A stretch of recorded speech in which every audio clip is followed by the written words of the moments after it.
For those that are here for the first time, we've been digging into a little bit of a series out of a book called Sit, Walk, Stand. If you haven't read the book, read it. It's this thin, but it makes that much impact. And basically, just long story short, Sit, Walk, Stand is about how we sit with the Lord, the time that we choose to spend with the Lord, what we are doing with Him, personal, intimate relationship, the time that we are sitting with Him. As a result of that time, we walk in this world in a certain way. That's in our work, our family, our community. We are walking in a certain way. And the stand part of the book is how we are standing against or standing firm against the schemes and the strategies that the enemy has in this world, which is very clear. And it's based on the book of Ephesians. So the first part is how we sit, second part is how we walk, and the third part is how we stand. And it's really crucial. And so I'm going to be digging into a little bit of the walk part. We've been doing the sit part. Christoph last week talked practically how do we sit? How do we read the word? How do we study it? How do we meditate on it? How do we pray? Practical things. Really beautiful. And now we're going to just touch on a little bit of the walking in this world. And again, there's so much in this little book, and everything is not based on the book, but it's a beautiful title or an umbrella, if I can put it that way, of an illustration of our life as a Christian summed up in 3 words. We are sitting, we are constantly walking, and we need to be able to stand firm. And so in the Bible, I think it says more than 400 times it uses the word walk or walked or walking. And there's so many scriptures in line with this, and it's practical scriptures of how we, as a believer, should be walking in this world. And I'm just going to mention a few of them, but there's, as I said, 400. If I have to start, we might not go home. Galatians 5, so I say, walk by the Spirit, and you will not gratify the desires of the flesh. Here's another one, Ephesians 5, verse 2, and walk in the way of the love, just as Christ loved us and gave Himself up for us as a fragrant offering and sacrifice to God. And there's another, and this is love, that we walk in obedience to His commands. And then another, for we were once in darkness, but now you are in light of the Lord. Walk as children of the Lord. And it goes on and on. I said this one a couple of weeks ago. He has shown you, O mortal is a mens wat gaan doodgaan eendag. What is good?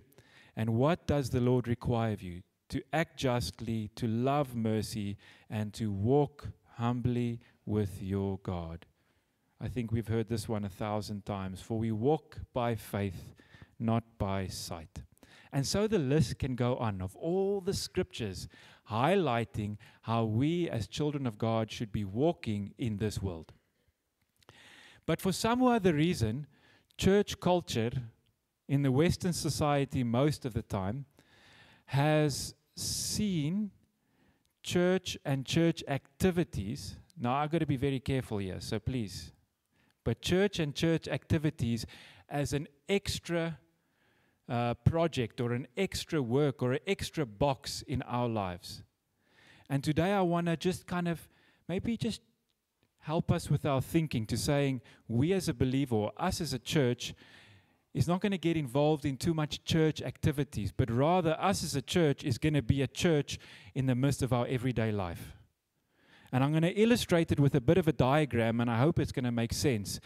But most of the time, who I am is going to be as a result of who I am is how I'm going to be at my work, how I'm going to be in my community, how I'm going to be with my family.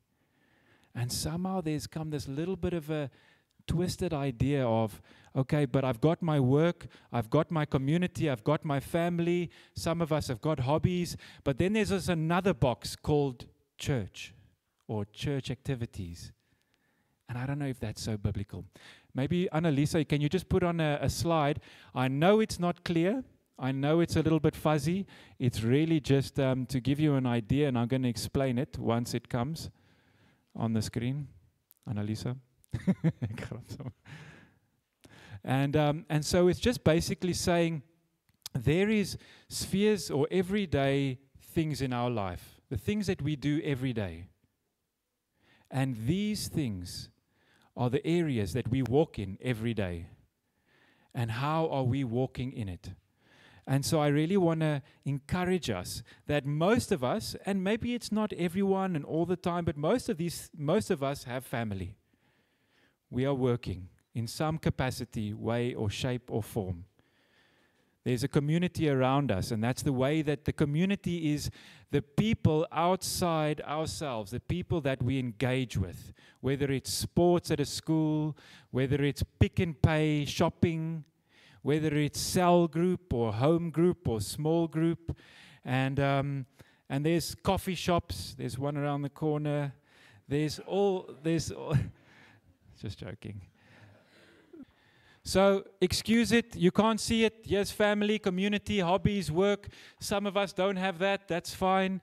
And here in the middle, the center of all this, it is who you are, your identity, you as a person. Eh? And who you are is going to, as a result of who you are, you're going to work in a certain way. As a result of who you are, you're going to be in your community in a certain way. You're going to operate in your family in a certain way. And you're going to do your hobbies and connect with people in your hobbies in a certain way. Ne? And, but for some other reason, you can put that other one, the next one up there, Didi or Annalisa. For some other reason, we've put another circle here. And it's called church or church activities. And we see that as, okay, I've got to do something in line with church, whether it's an outreach or whether it's evangelism or whether it's coming on a Sunday, and it becomes another boxy that we need to tick. And so often, if we have to, and I don't know, maybe it's a serious culture thing or maybe it's a worldwide Western culture thing, but I've realized over the past couple of years that if I put another project in front of someone and saying, do you want to help in this? Do you want to get involved? There's this idea of, oh, weet jy, ek weet jy nog 'n ding? Moet ek nog 'n ding doen? Do you know how busy my life is? And it's real. Our lives are busy. And so I want to be careful of this danger of having church. And if I say church, we know that it means that it's us. We are the people of God that have the Holy Spirit, and we are the church. And yes, we are gathering at this building, but we are the people of God. We are the church. Name. And so I want to be careful of seeing anything church-related as an extra activity, an extra project. But how do we as the church function as the church within our work, within our community, within our family, and if we have hobbies, within our hobbies? Does that make sense? And so I think we're at a place where I want to be careful of taking too many things on, where people at the end of the day, they can't get there because it's just another thing and it's just too far. But rather who we are, my identity as a child of God, as the church of God, would be the church of God in all the areas. And the Bible is showing us very clearly how to walk like that. How to walk as a believer in the midst of my workplace, in the midst of my community, in the midst of my family. That it doesn't become another box that I have to try and tick, but it rather becomes a lifestyle that I'm living. And there's not this incredible amount of pressure that I have to do something in order to be involved with church activities. Does that make sense? And so there is many ways to walk in these areas. Many. Maybe go back to the next one, the one previous, Annalisa, please. There you go. And there's many ways to walk. And if I have to start unpacking all the things that God is saying through His Word of how we walk, it's going to take a while. So I just want to focus on one that is on my heart this morning, and that has been on my heart for the past couple of weeks. But maybe just a short recap, because it's crucial to know this. If we are trying to walk without the sitting part, our walk is going to be crooked. If we do not spend time with our God, personally and intimately, within His Word, growing in Him, we can try walk all we want. It's going to be tough. Because as a result of the way that we sit, our identity of who I am is formed a lot. It's really the case.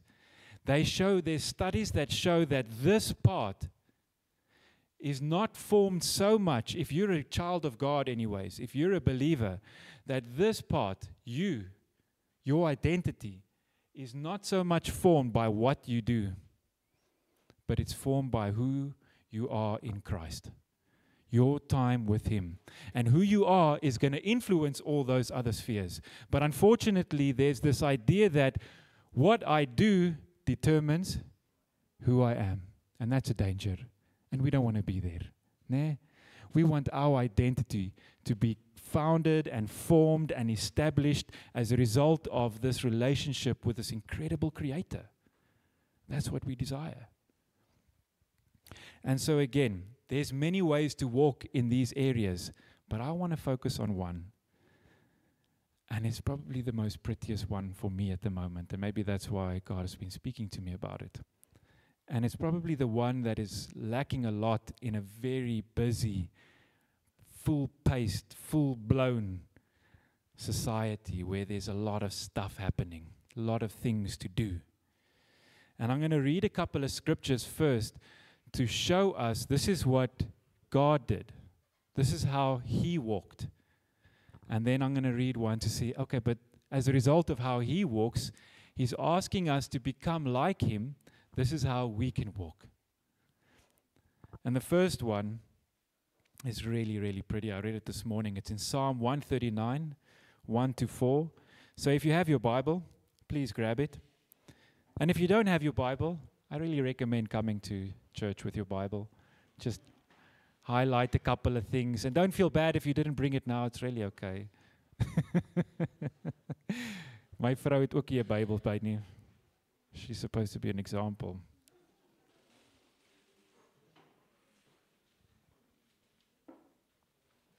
Anders maar daai ding, jy pluk jou foon uit en jy dink, mense gaan dink ek is op WhatsApp hierso, maar ek lees eintlik my Bybel. Jy kan jou foon ook uitpluk, is reg. Ons gaan nie judge nie. Psalm 139, 1-4 says, and this is how the Lord lived. This was who He was. And as a result of who He was, this is how He walked. It's very pretty. Jesus was the same when He came. But in Psalm 139, 1-4, it says, You have searched me, Lord, and you know me. You know when I sit and when I rise. You perceive my thoughts from afar. You discern my going out and my lying down. You are familiar with all my ways. Is dit nie mooi nie? John 10:14. I am the good shepherd. I know my sheep, and my sheep know me.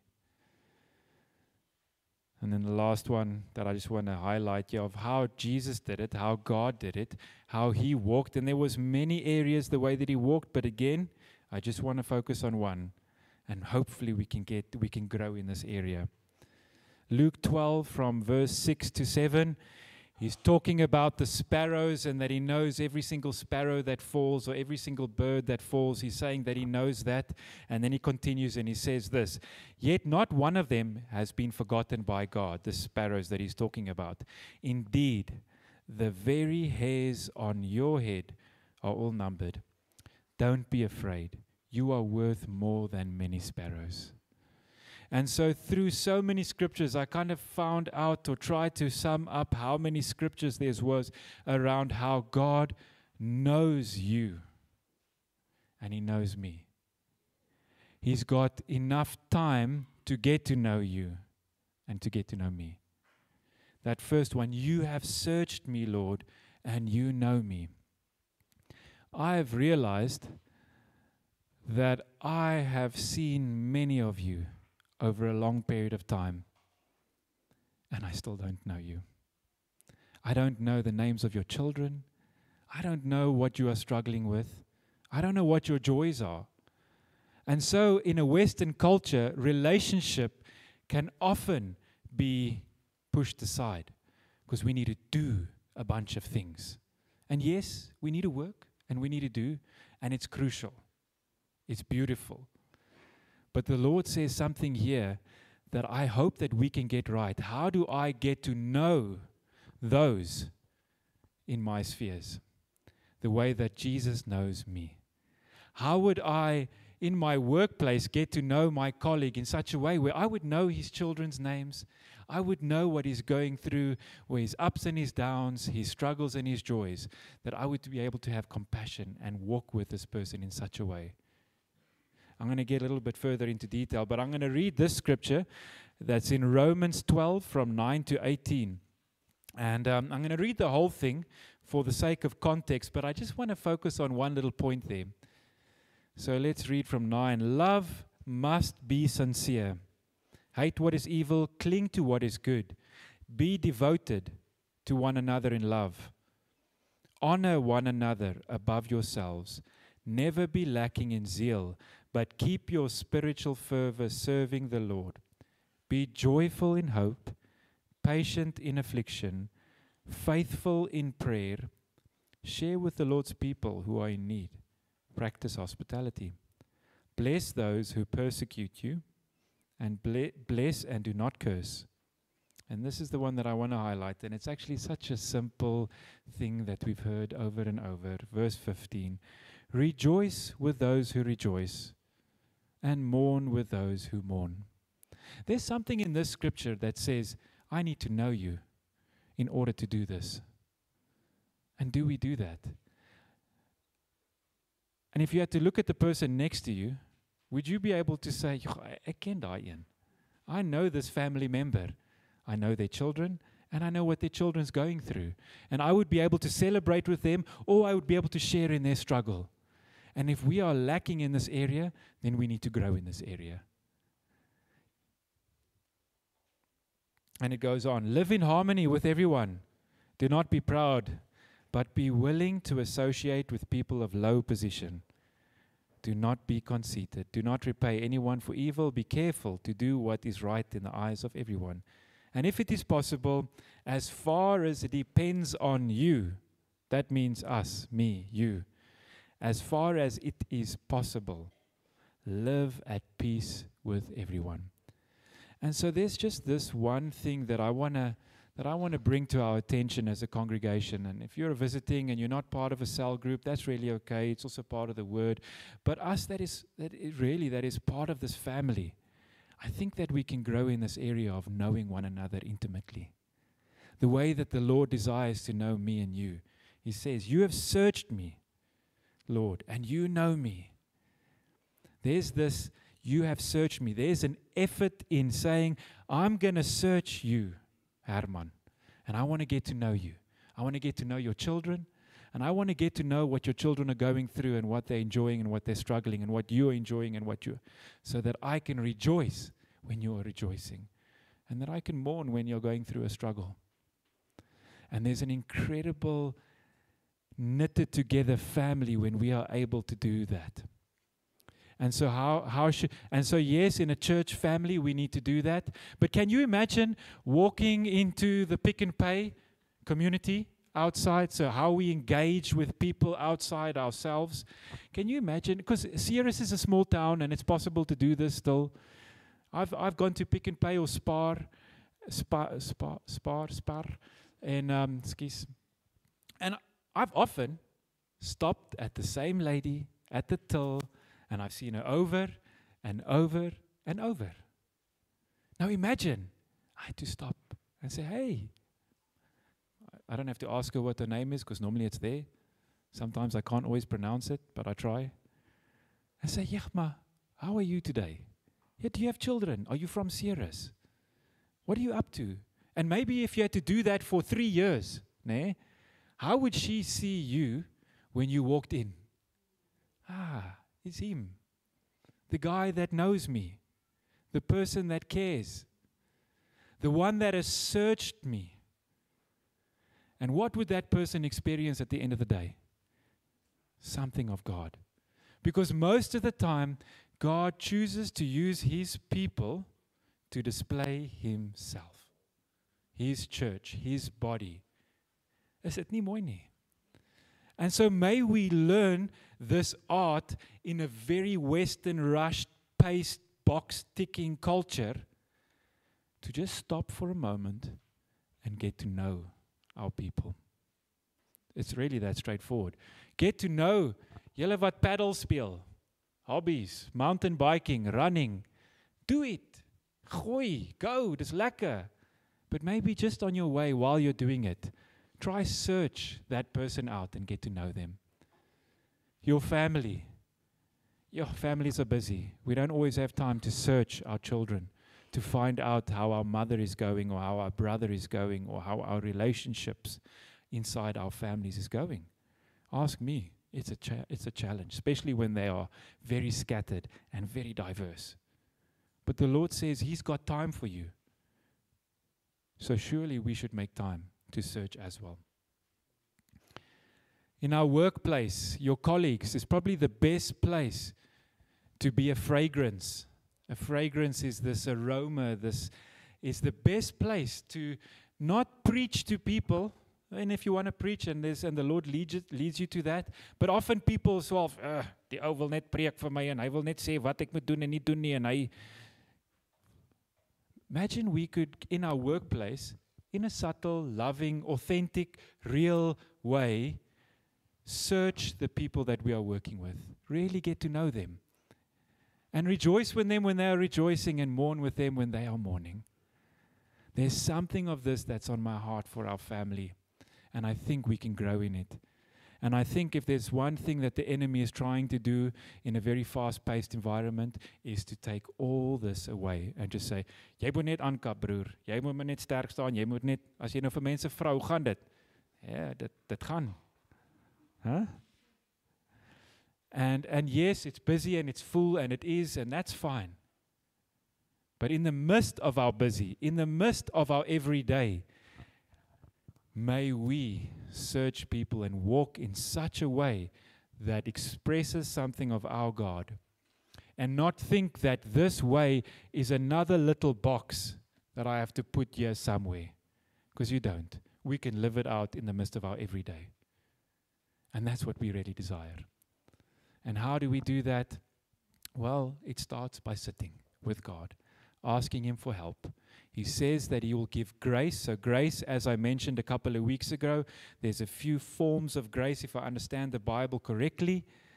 The one that saved me when I didn't deserve it, for sure. But there's a grace that God gives to each of us in the midst of our walk. And He says, here's grace. You need this stuff, if I can put it that way. And when you get this grace, it's going to help you.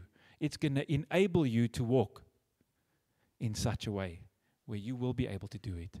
Don't rely on your own understanding or lean on your own understanding, and don't rely on your own strength. But you need grace in order to walk in all these ways that He's talking about. And I'm just focusing on one small one. And that is to be able to search and know the people around you. And when you do that, trust me, I've seen it over and over and over. By design, us as people, we really long to belong. We really want to be known. I've seen it over and over when I really, and I don't get it right, and for those that know me and I haven't got to and I can't get out, I apologize. But when someone feels that, this person really cares about me, I feel belong. There's an incredible thing that happens in hearts out of design, the way that we are made. And how is we as God's children can tend to that part of design, saying, I'm going to search this person. I'm going to get to know them intentionally. And so practically, maybe just one little practical thing before I close in prayer. If you are in a cell group or a small group and you don't know those around you, get to know them. And if you need help to do that, ask us. We've got a whole list of every person and their name. Maybe just start with that, and their children's name and their children's age, and get to know them. And if your cell group is too big to do that, then you need to make a plan to get to know them as well. And so start there. How do we as individuals within the congregation know one another deeply? And the truth is, the reality is that you will not be able to know everyone here. I'm not expecting that, and I'm not saying you should do that. But I am saying make effort in your circles. You've got circles. You've got a cell. You've got your family. You've got your work area or your hobbies. How do we intentionally grow in that we may truly be able to know? Let's pray.